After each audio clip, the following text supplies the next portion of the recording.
الذاکرین وشکرہ فوز للشاکرین وطاعتہ نجات للمطیعین والصلاة والسلام والتحیۃ والاکرام علی اشرف النبیین وخاتم المرسلین سیدنا و مولانا ابی القاسم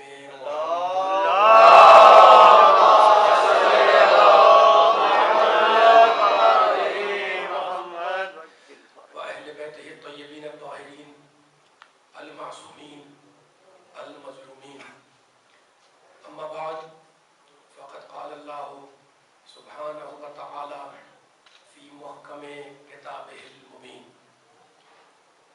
بسم اللہ الرحمن الرحیم فَإِذَا جَاءَتِ الطَّامَّةُ الْكُبْرَى یوم یذکر الانسان ما سعی وبرزت الجحیم لمن یری فأما من طغى وآثر الحیاة الدنیا فإن الجحیم هی المأوی صلوات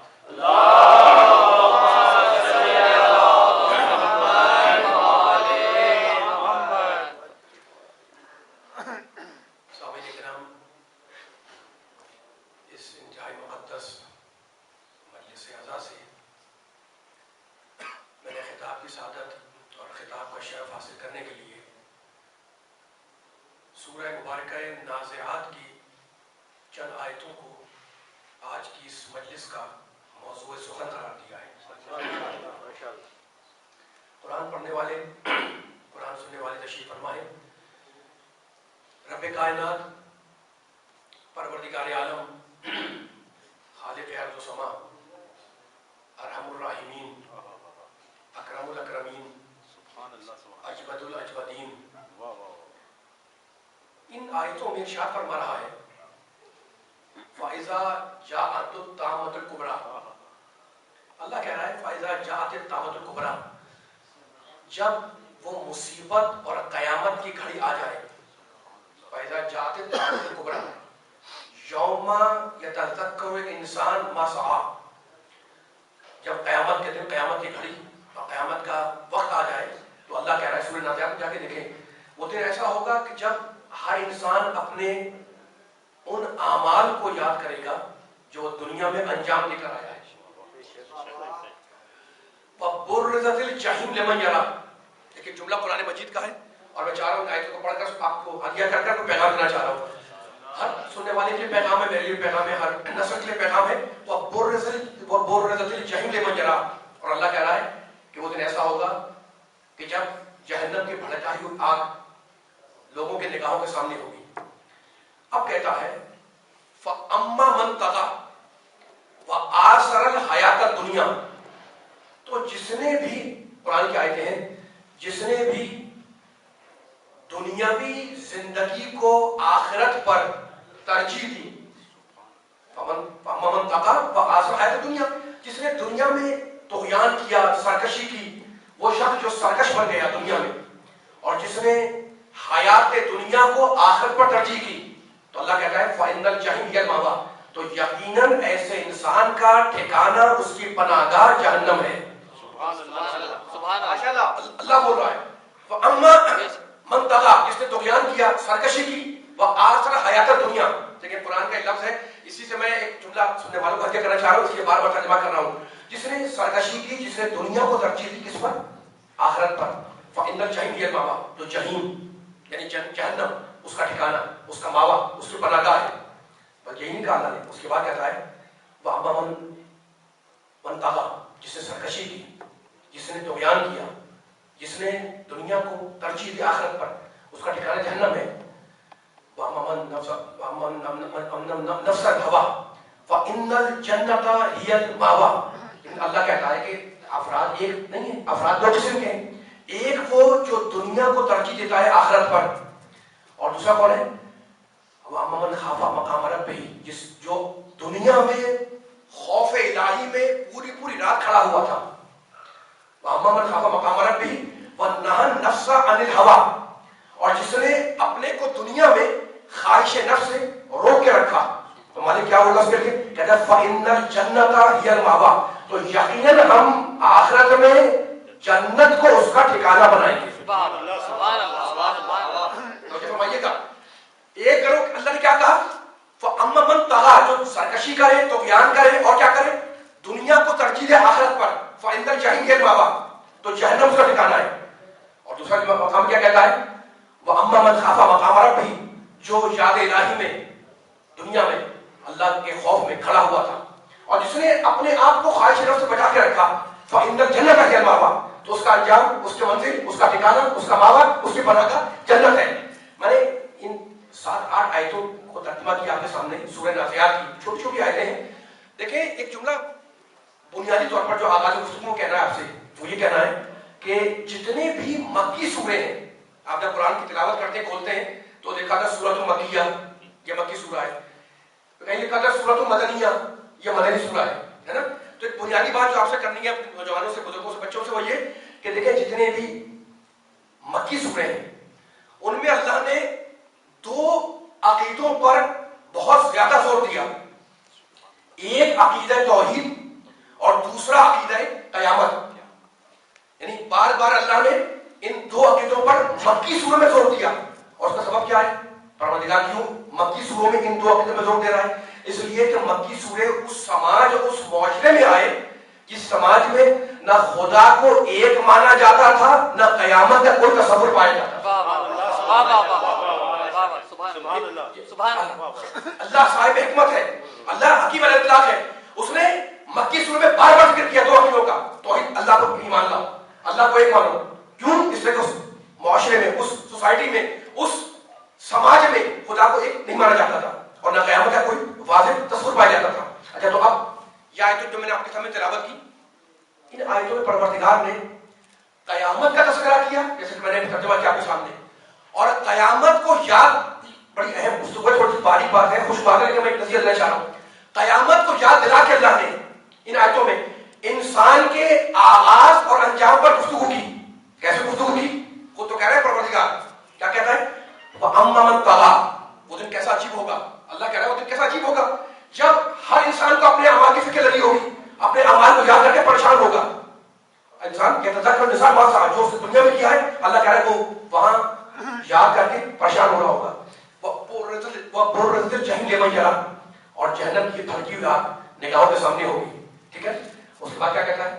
وَأَمَّا مَن طَغَىٰ وَآثَرَ الْحَیَاةَ الدُّنْیَا، جس نے دنیاوی زندگی کو ترجیح دی آخرت پر، فَإِنَّ الْجَحِیمَ هِیَ الْمَأْوَىٰ، اس کا ٹھکانہ جہنم ہے. وَأَمَّا مَنْ خَافَ مَقَامَ رَبِّهِ، لیکن جو یاد الہی میں کھڑا رہا پوری رات اور جس نے اپنے کو خواہش نفس سے بچا کے رکھا، ہم نے اس کا ٹھکانہ جنت رکھا ہے. اچھا، تو اب 2 چیزیں کی اللہ نے. جو متقی ہو، پرہیزگار ہو، خوف الہی میں مبتلا رہے، اس کا انجام کیا ہے؟ جنت. اور جو دنیا کو ترجیح دے آخرت پر، میں نہیں کہہ رہا ہوں، جو قرآن بول رہا ہے، اللہ بول رہا ہے، جو طغیان کرے، سرکشی کرے، دنیا میں سرکش بن جائے اور دنیا کو ترجیح دے آخرت پر، اس کا ٹھکانہ کیا ہے؟ جہنم ہے. ٹھیک ہے نا. اچھا، تو آپ قرآن سے پوچھتے ہیں کہ دنیاوی زندگی ہے کیا؟ یہ سورہ نازعات کی آیت پڑھا تھا میں، اور اب پڑھو سورہ مبارکہ الحدید 97واں سورہ اور اس کی آیت. اب یہ دنیاوی زندگی میں بیان کروں آپ کا اعتراف کہ آپ نے کہاں سے بیان کر دی؟ کوئی شاعری ہے، کوئی نظم ہے؟ نہیں، قرآن بول رہا ہے. اعلموا انما الحیاۃ الدنیا لعب ولہو وزینۃ وتفاخر بینکم وتکاثر فی الاموال والاولاد.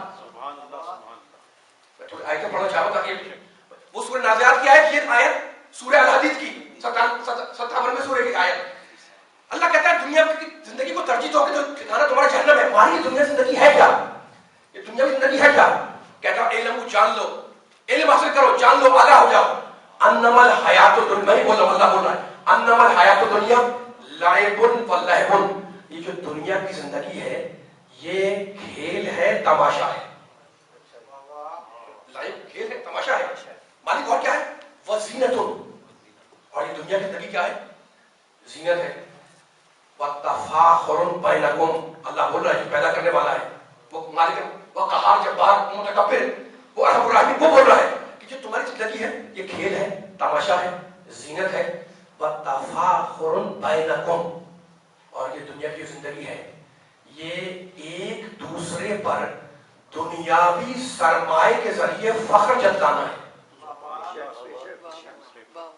تو اللہ بولا تفاخر بینکم، یہ تمہاری زندگی کیا ہے، یہ تمہاری زندگی اللہ بولا کیا ہے، ایک دوسرے پر دنیاوی دولت، دنیاوی سرمائے، دنیاوی مال کے ذریعے تم فخر کرتے ہو، یہ دنیاوی زندگی ہے نا.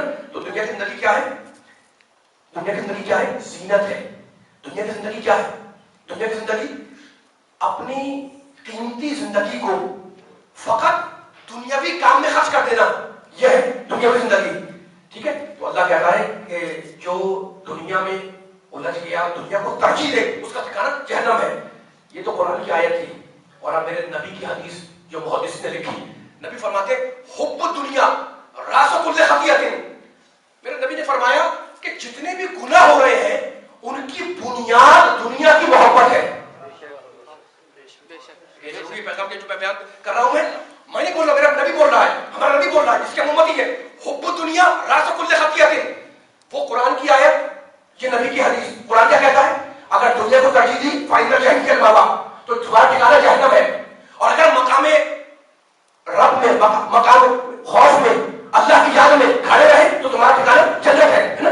نبی نے کہا حب الدنیا، دنیا کی محبت یہ ہر گناہ کی بنیاد ہے، جڑ ہے.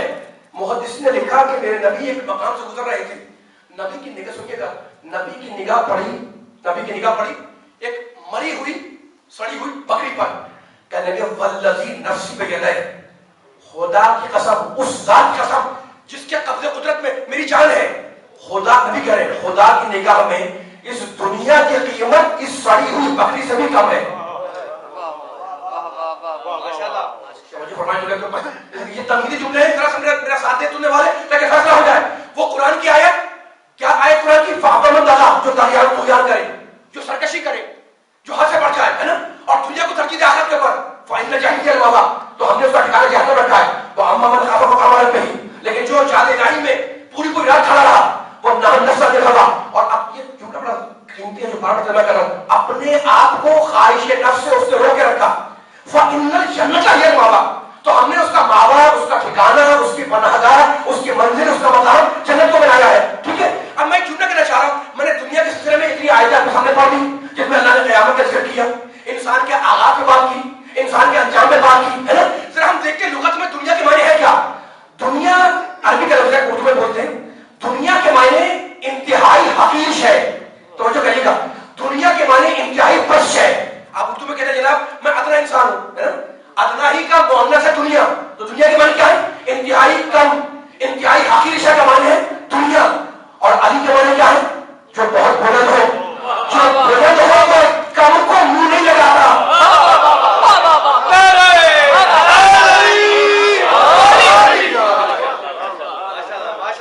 میں نہیں بول رہا ہوں آپ دیکھ، میں ادنا انسان ہوں، تکلف میں اپنے آپ کو انکساری بولتا ہے، اچھی بات ہے کہ میں ادنا انسان ہوں. ادنا ہی کا مؤنث ہے دنیا. ادنا یعنی پست، انسان کو کوئی بھی ہو. دنیا کے معنی پسترین شے، تو جو پسترین ہو، جو پسترین ہے. لیکن علی کے معنی بلند، جو ہمیشہ بلند ہو. علی والے جملہ کہنا چاہ رہا ہوں میں، آپ نے تمیز سن لی، آیتیں سن لی کہ میں تمیز پر ہی جملے کچھ کہنا چاہ رہا ہوں. جو بلند ہو وہ پست کو منہ نہیں لگائے گا. اسی لیے میرے علی نے ارشاد فرمایا یا دنیا ہوری خیری، اے دنیا علی کو چھوڑ کر کسی اور کو دھوکہ دینا. قد طلقتک ثلاثا، میں نے تجھے 3 طلاقیں دی. علی والے 3 کا مفہوم بھی عجیب ہے. دنیا 3 شکلوں میں علی کو دھوکہ دینے آئی اور علی بلندوں کو ٹھوکریں مار دی.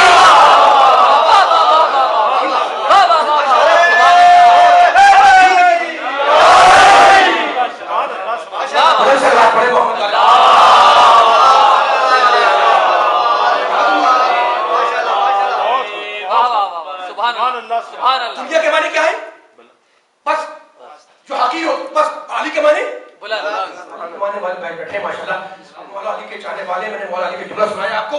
یا دنیا، میں نہیں کہہ رہا، علی بول رہے اے دنیا غری غیری، مجھے چھوڑ کر کسی دوسرے کو دھوکہ دے. مغرور کے معنی عربی میں کیا ہے، جس کو دھوکہ ہو گیا ہے نا. ہم کہتے ہیں مغرور یعنی پراؤڈ.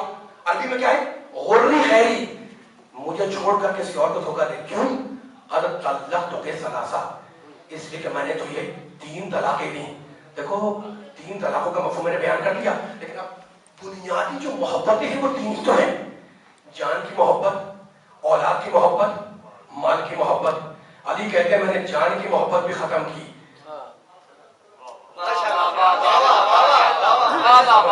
میں نے مال کی محبت، اللہ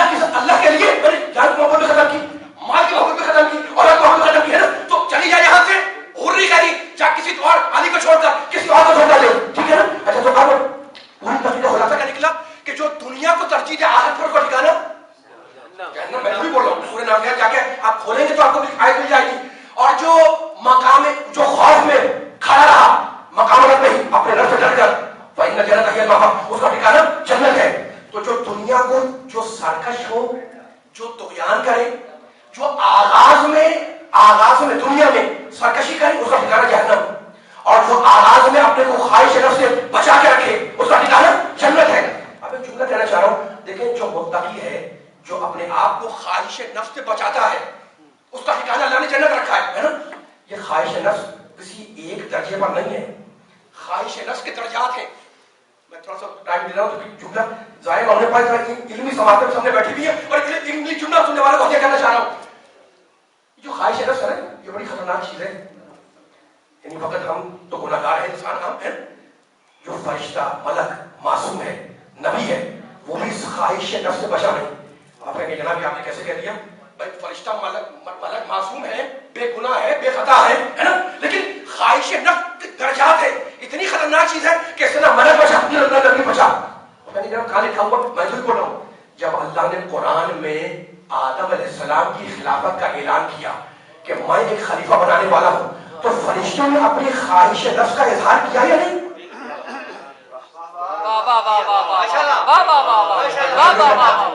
اتنی چاہیے خلیفہ کون کہہ رہا ہے؟ اللہ کہہ رہا ہے میں خلیفہ بناؤں گا. اور یہ فرشتے کیا کہہ رہے ہیں؟ تعلق پروردگار اجر فیہا میں یفسد فیہا ویسفک الدماء ونحن نسبح بحمدہ, ہے نا قرآن کی آیت. صاحب فکر بیٹھے ہوئے, اللہ نے اعلان کیا آدم علیہ السلام کی خلافت کا.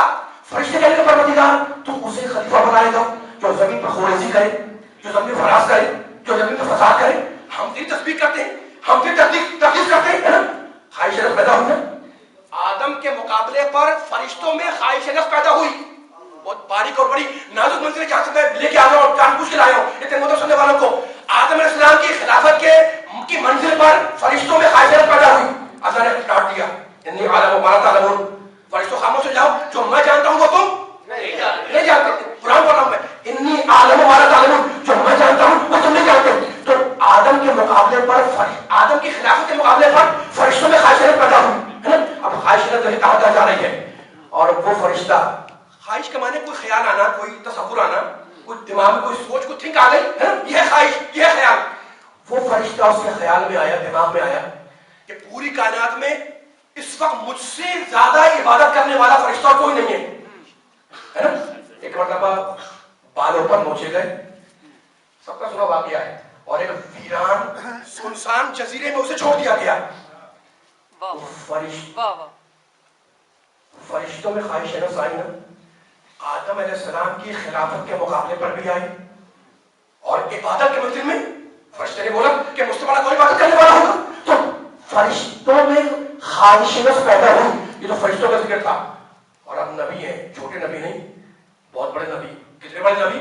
موسیٰ علیہ السلام, صاحب توریت, صاحب شریعت, صاحب کتاب, اولو العزم, سب کچھ ہے, معصوم ہے. فرشتہ معصوم ہے تو نبی تو سے افضل ہوتا ہے نا. لیکن دل اپنے کا کہ موسیٰ علیہ السلام 5 اولو العزم نبیوں میں ہے, ابراہیم, موسیٰ, عیسیٰ, ہے نا. میرا نبی جناب نوح 5 ہے نا, ان میں ایک ہے موسیٰ علیہ السلام. کتنے بڑے نبی ہیں کہ نبیوں کے بھی سردار ہیں. ہمارے نبی کو چھوڑ کر, 3-4 نبی کو چھوڑ کر بڑے بڑے لیول پر ہے, کلیم اللہ ہے. لیکن دل میں ان کے یہ خیال آیا کہ اس وقت مجھ سے بڑا کوئی عالم نہیں ہے. خدا کا حکم آیا کہ جاؤ خضر کے پاس, وہ تمہیں تعلیم دے گا.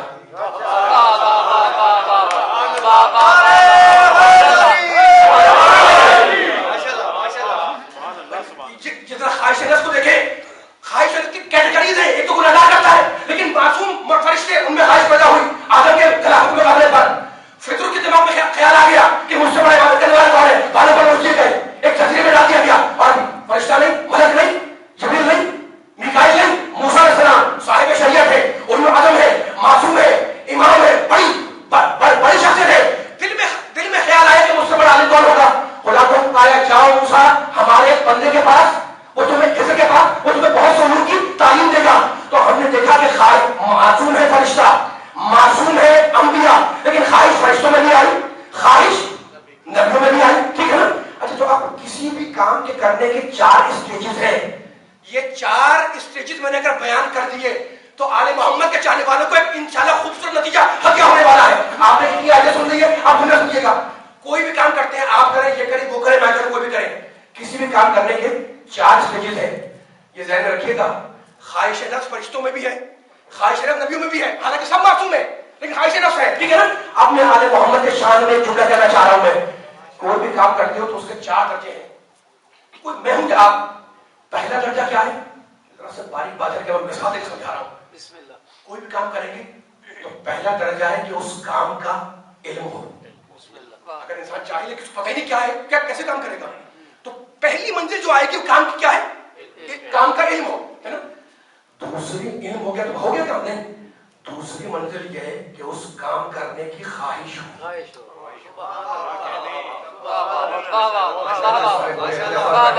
آپ بولیں گے تو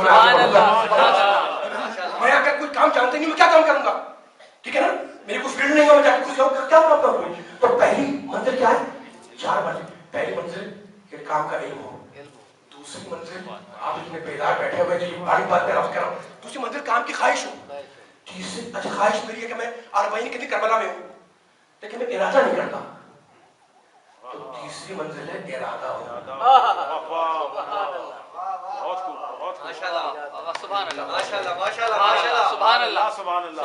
پہلی منزل علم ہو, پھر خواہش کرے, کوئی بھی کام کرنا ہو, پھر اس کا ارادہ کرے, اور پھر اس کام کو چوتھی منزل انجام دے دے. سبحان اللہ, سبحان اللہ, پہنچ جائے, ٹھیک ہے نا. اب فرض سنیں, اب فرض سنیں, انبیاء معصوم ہیں لیکن انبیاء میں بھی خواہش ملی. فرشتے معصوم ہیں, سارے معصوم ہیں, لیکن فرشتوں میں بھی ہمیں خواہش ملی, ہے نا. تو اب انبیاء میں اور آل محمد جیسا سمجھ میں آیا, خواہش انبیاء میں بھی وہ معصوم ہے, خواہش فرشتوں میں بھی وہ معصوم ہے, لیکن آل محمد کے لیے اللہ کہتا ہے وما تشاءون الا یشاء اللہ. اے آل محمد, جو اللہ کی خواہش ہے وہی تمہاری خواہش ہے.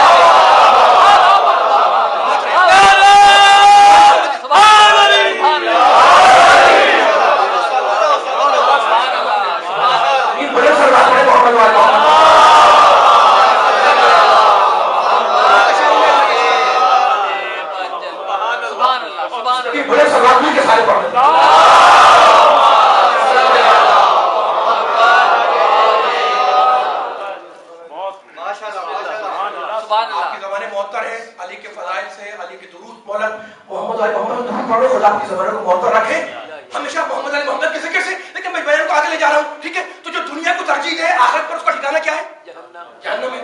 اور جو خوف الہی میں رات بھر گزارے, جو اپنی خواہش نفس کو کنٹرول میں رکھے, نہ نفس عن الہوا, میں نہیں کہہ رہا ہوں, اللہ کہتا ہے فَإِنَّ الْجَنَّةَ هِيَ الْمَأْوَىٰ, تو ہم نے اس کا ٹھکانہ جنت رکھا ہے, ٹھیک ہے نا.